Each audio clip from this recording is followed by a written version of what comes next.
Hey guys, today I'm gonna show you how to install iPhone keyboard on Tecno Pova Neo 2.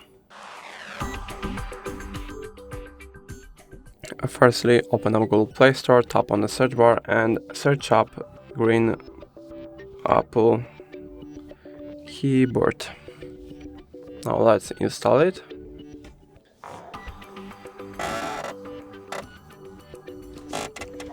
Now tap on open, enable in settings, tap on this button and tap on OK.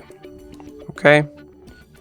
Now we can go back, switch input methods, tap here and change it to green Apple keyboard.